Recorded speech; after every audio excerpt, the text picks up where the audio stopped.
Agora convidamos a superintendente do Hospital Universitário da Universidade Federal do Maranhão, a professora doutora Joyce Lages.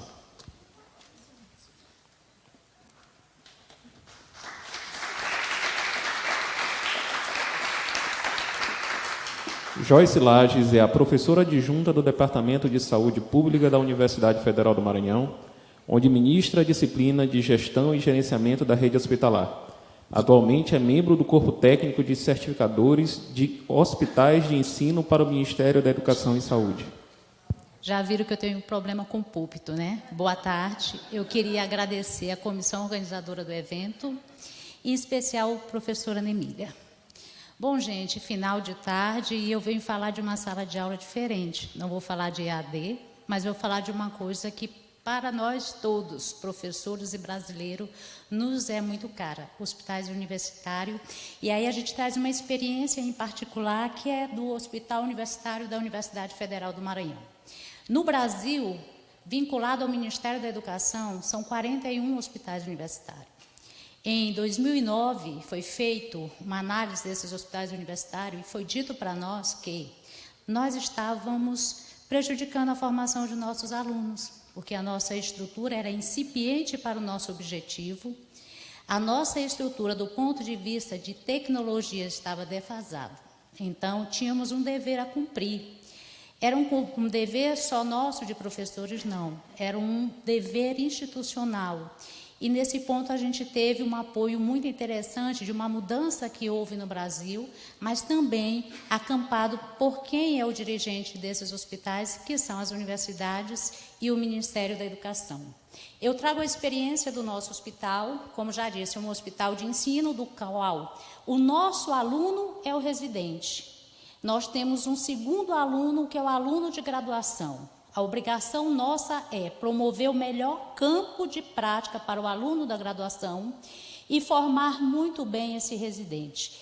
Bom, no nosso caso em específico, nós éramos duas estruturas vinculadas ao antigo INAMPS, que foi trazidos para a Universidade Federal do Maranhão, mas que no ano de 2013 o governo brasileiro cria uma estrutura diferente, em virtude mesmo dessa análise feita da condição dos hospitais universitários, que foi a criação de uma estatal para coordenar os hospitais universitários. Hoje são 41 hospitais vinculados à Empresa Brasileira de Serviços Hospitalares, que gere todos os hospitais universitários. Qual é a nossa missão? Assistir, não.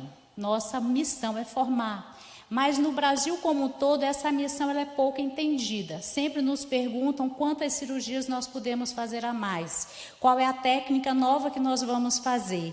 E a gente está sempre mostrando, o nosso motivo e o nosso propósito é formar. Bom, e a gente traz o propósito da nossa instituição, educar e cuidar para transformar vidas. Transformar vidas de quem assiste e transformar vidas de quem por lá é formado.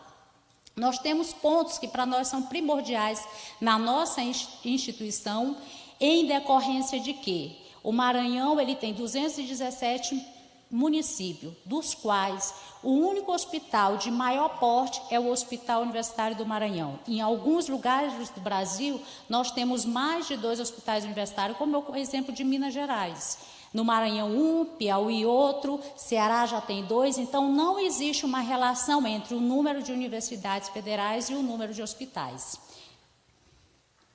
Bom, do ponto de vista de saúde e do ponto de vista de tecnologia, o que é que nós temos feito?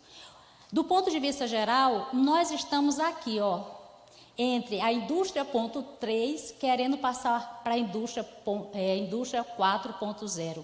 É assim que nós estamos do ponto de vista de quê? Da formação, não, dos nossos processos de trabalho. Indubitavelmente, não tem como os nossos processos de trabalho não permearem a formação dos nossos alunos. O que é mais importante para nós? Nós temos nosso aluno, ele tem um modelo mental diferenciado em que sentido? Ele sempre busca a inovação tecnológica. E nós precisamos acompanhar tudo que a indústria, do ponto de vista dos dispositivos da assistência à saúde, coloca no mercado anualmente, com aquilo que é a proposta de formação desse aluno. E uma das coisas que a gente sempre tem muito cuidado é o como nós trabalhamos. A ideia, nós começamos pela ideia. A ideia sempre vem de onde? Ela pode vir de um departamento, mas na grande maioria ela é startada pelos alunos, principalmente os residentes, que para nós é muito forte. Mas nós fazemos o quê? Nós temos a ideia e passamos para a construção das nossas ferramentas. Só que entre a ideia e a construção, a gente tem um elemento que para nós é muito importante, a análise do nosso processo de trabalho, para que a gente não faça a instituição do caos. Eu não posso informatizar o caos. E uma das coisas que nós aprendemos foi trazer metodologias ativas para a gestão. A gente fala muito em metodologias ativas em salas de aula, mas um dos pontos que nos enriquece e que contribui para a nossa instituição é a metodologia ativa junto à gestão. Os profissionais, eles se sentem parte do processo, eles não sentem que eles são colocados apenas a contribuir com algo do qual eles não têm o pertencimento. Então, isso tem sido enriquecedor. Então, temos a ideia, ela pode partir de vários pontos, porque algo precisa ser colocado. Em um hospital universitário, nós temos o professor, nós temos o aluno da graduação, nós temos o aluno residente, nós temos o preceptor, que na grande maioria ele poderá ou não ser um professor da universidade, ele pode ser um técnico do próprio hospital, mas ele tem algo que para nós é importantíssimo, o elemento humano, que é o usuário. Então, toda tecnologia é importante, mas para nós a melhor e a maior tecnologia é humana. E um dos pontos para o qual nós não abrimos mão é o aspecto da humanização. Nenhuma tecnologia ela pode perpassar ou ultrapassar aquilo que nós consideramos fundamental para o ser humano: respeito, dignidade e a humanização dele.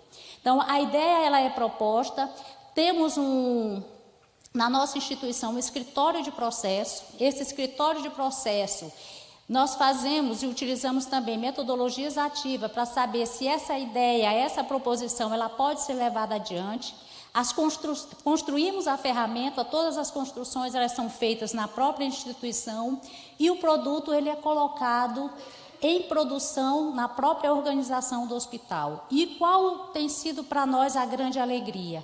Que os residentes, os alunos de graduação, eles são para nós os grandes avaliadores da ferramenta. Então, nós vamos mostrar aqui a seguir uma das ferramentas que quem mais capitania para nós são os alunos. Então, mas antes disso a gente quer colocar do que nós nos utilizamos, dos grandes bancos de dados. Então, por exemplo, o hospital ele gera, e não é só o nosso, todos os hospitais eles geram um número de informação muito grande, e isso é diariamente. O cuidado que nós temos que ter com essa informação, não só como ela é gerada, como ela é armazenada e como ela está sendo utilizada.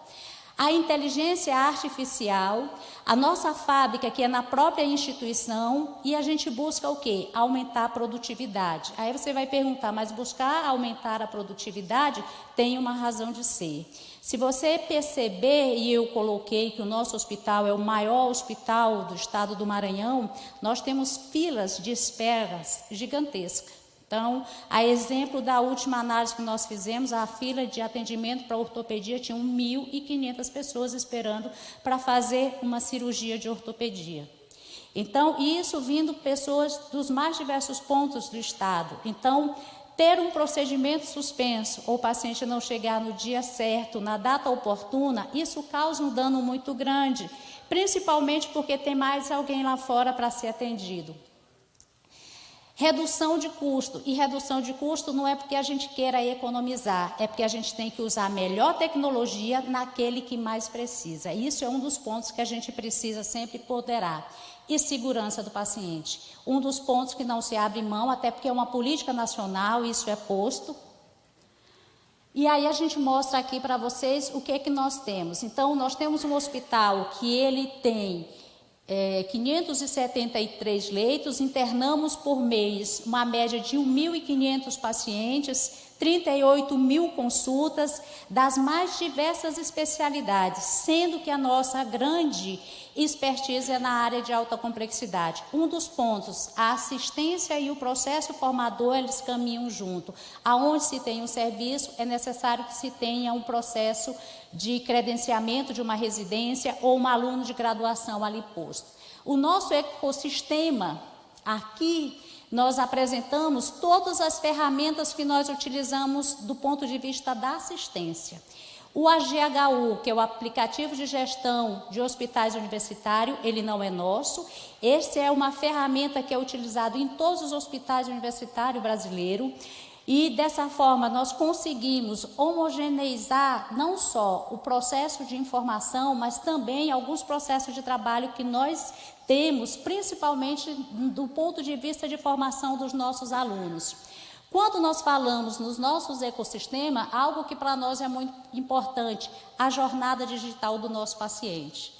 Então, como é que o paciente chega ao hospital universitário, como é que ele é admitido, como ele é internado, qual o percurso que ele faz até ele ter a sua saída e o seu nível de satisfação atendido. É interessante que nós buscávamos no Brasil qual era o melhor processo do qual nós pudéssemos aplicar na nossa instituição. Nos foi colocado 3 referências no Brasil, nós fomos em busca dessas referências e nós, por fim, fomos buscar uma experiência da Catalunha. Então, a Catalunha trouxe para nós resposta que nós não encontramos aqui na nossa estrutura brasileira, do ponto de vista de como assistir melhor o nosso usuário. Nós temos um grave problema. Nós nos preocupamos com o usuário quando ele precisa ser internado, ao passo que nós devemos nos preocupar com ele a partir do momento que ele chega à nossa porta para fazer uma consulta. Então, tudo isso é feito um monitoramento para quê? Para que naquele dia que você precisa estar no hospital, realmente tenha um leito disponível esperando para ser atendido. E onde nós estamos? O hospital ele vive 2 momentos. Nós temos macroprocessos, do qual nós hoje conseguimos trabalhar com a análise preditiva e prescritiva, mas tem outros que nós ainda estamos aqui, fazendo ainda processos bem descritivos e diagnóstico de nossa situação, tanto do ponto de vista assistencial, mas também do ponto de vista de gestão. O que acontece? E eu acho que não é só no Hospital Universitário do Maranhão. O processo assistencial, ele foi se automatizando, laboratório, imagem, análise de prontuário eletrônico. Só que o processo meio, ele foi bem ficando para trás, como se algo não fosse importante. Eu tenho, por exemplo, a automação de um laboratório. Eu tenho os equipamentos, mas eu compro o kit para poder rodar o meu exame. E aí, como é que esse insumo chega na casa? A que tempo eu vou precisar? Existe toda uma cadeia a depender não só de onde você está no Brasil, mas como aquele insumo chega para você do ponto de vista de custo. Então, a automação, ela aconteceu muito fortemente no processo assistencial, na área fim, mas a área meio, ela ficou postergada. E aí a gente traz mais uma vez um dos pontos que a gente coloca, principalmente a parte de exames, que a gente sabe que a automação é algo que não dá para refutar de maneira nenhuma, e toda a cadeia que nós temos do ponto de vista não só de assistir, mas do ponto de vista de colocar esse usuário satisfeito do ponto de vista do atendimento e propor para ele mudanças do seu modo de vida, que é um dos pontos que nós colocamos. Não adianta o usuário chegar para nós e nós só propormos tratamento sem que algo possa ser colocado para ele de mudança no seu estilo de vida. A tela que nós colocamos do que nós temos de aplicativos para assistência, não só, todos esses aplicativos, eles são utilizados pelos alunos. Esse é um ponto que deve ser colocado. Então, cada aluno, ele tem o seu acesso. Logicamente que esse acesso, ele tem limite. Se o aluno é de graduação, o limite dele é 1. Se ele é um residente, ele tem todo o acesso à cadeia de tudo que o hospital faz. Bom, do ponto de vista de ecossistema nacional, nós estamos ligados, como nós já colocamos, somos 41 hospitais universitários. A informação que o Hospital do Maranhão tem pode ser compartilhado com Minas, que pode ser compartilhado com o Piauí. Então, isso dá para nós uma oportunidade, um banco de pesquisa muito rico. Quem se utiliza hoje muito desses bancos? Os residentes, os alunos de graduação se utilizam muito deles. E aí a gente traz uma das tecnologias que nós utilizamos para na área administrativa, aquilo que nós colocamos, a área assistencial, ela já está vastamente automatizada, mas o processo meio não. E recentemente, até por ajuda dos alunos da gestão, nós conseguimos, não só os técnicos da casa, construir uma ferramenta que trabalhasse toda a cadeia de suprimento do hospital, desde do pedido até a unidade consumidora final. Quem é a unidade consumidora final para nós? É o paciente. Então, nós temos como fazer todo o rastreamento dentro daquilo que nós chamamos de política de segurança do paciente, mas também da segurança dos insumos distribuídos na casa. Uma das tecnologias que para nós também é muito importante, também desenvolvida pela própria instituição, em virtude de que hoje no Brasil nós temos um número muito grande de judicialização na área da saúde. E um hospital de ensino, os procedimentos eles precisam ser transparentes, não só, mas eles também precisam ter priorização.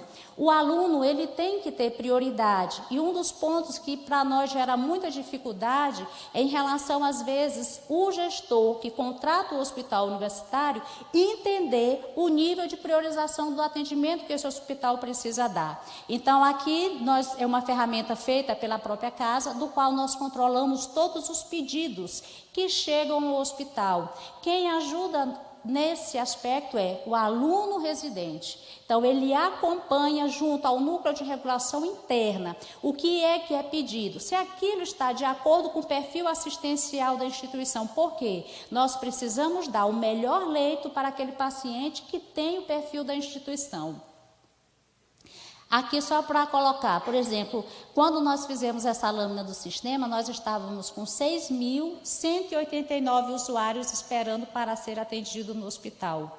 Isso nas mais diversas especialidades. Hoje no Brasil, isso para nós é muito importante. Primeiro, para mostrar a transparência, para mostrar quais são os critérios. Nós temos atendimentos como oncologia, que tem tempo entre você ter o diagnóstico e você ter o tratamento. Então, você não pode pegar esse usuário e colocar numa fila de qualquer forma. Não, qual é o critério? Então, nós conseguimos, e não foi uma criação nossa. Na verdade, nós nos utilizamos do conhecimento da Catalunha, de como eles fazem lá. Então, pacientes com regramento, como é o caso da oncologia, ele entra para nós como preferente. Então, o sistema marca. O paciente que é urgente já é marcado também. Se é normal, também é colocado. Quem faz isso? Quem está no atendimento ambulatorial. Mas se eu sou um pesquisador e vejo no meu ambulatório que eu tenho um caso muito interessante e aquele caso eu posso puxar para a pesquisa, como é que eu faço? Como é instituição de ensino, ele pode entrar como preferente. Mas o que é bom nisso? Para a gente mostrar a transparência. Isso fica tudo, o campo que foi criado mostra o porquê daquele paciente ou ascender no sistema de gerenciamento de fila. Não só o sistema ele é auditável, então deixa qualquer gestor confortável para qualquer questionamento do ponto de vista de órgão de controle. Esse é um dos pontos que a gente fica muito tranquilo, aquilo que eu disse para vocês. Então a gente coloca como urgente, preferente ou normal. Qualquer residente ele tem acesso ao sistema. Mas também nós conseguimos fazer o monitoramento de tudo que é aquilo que é feito para garantir a segurança do nosso usuário. Também uma outra ferramenta que nós desenvolvemos na casa, na verdade nós usamos um pouco da tecnologia do INPE, porque eu citei inicialmente que nós temos 217 municípios e que todos os usuários chegam para nós, das mais diversos pontos do estado. Não só isso, mas a gente descobriu com essa ferramenta que nós estávamos recebendo usuários de outros estados. Então, aqui é o mapa do Brasil, aonde você tem um ponto em azul, é de onde estão vindo os usuários para serem atendidos na nossa instituição. E aqui a gente coloca, aqui já é o mapa do Maranhão, e a gente encontra os pontos. Isso tudo como nós fizemos. Uma das grandes dificuldades, até para os estudos epidemiológicos, e a gente queria saber qual era o perfil assistencial do nosso usuário, é quando você vai fazer o cadastro do usuário, o seu comprovante de moradia. E nós utilizamos estratégia do ponto de vista dele nos fornecer a sua conta de luz, não importa de onde você é. E aí a gente descobriu algo interessante, que a gente está com em torno de 20% de usuários que são de outros estados da federação. E o mais interessante é o turismo para a saúde. Então, eu tenho um parente que mora em São Luís, eu vou lá, marco a consulta, volto para a minha cidade e quando no período de eu fazer a cirurgia, eu vou lá e opero. Então, o que não está errado, o usuário ele vai buscar aonde ele vai ser atendido, ele quer ver o seu problema resolvido, isso é o mais importante para ele. Aí a gente coloca aqui o que eu disse para vocês em relação a ter o controle, a gente tem todo o controle de entrada, de saída, isso para nós é muito tranquilo, não temos dificuldade. Com relação também à gestão de cada um dos leitos. Como eu disse, a judicialização da saúde no Brasil é muito complicada e o que mais nos é pedido? O leito. Então aqui quando o juiz diz para nós, dê o leito, a gente mostra para ele que não é que a gente não queira dar, não tem como ser ofertado. E isso fica muito tranquilo para nós, porque pode ser o professor ou o aluno que lá estejam, a gente só faz um print da tela do sistema e coloca para eles as nossas dificuldades. Bom, por fim, a gente gostaria de colocar que todas as ferramentas que foram desenvolvidas e todo o processo de trabalho, para nós, o envolvimento do aluno, ele é muito importante, porque dentro do hospital, ele aprende fazendo. A gente coloca à disposição as tecnologias, desde o processo assistencial até o processo de gestão. Mas algo a gente coloca sempre, que o elemento humano, ele por si, ele é mais importante do que qualquer tecnologia. Para nós, a tecnologia a mais potente e a melhor é a tecnologia humana. Obrigada.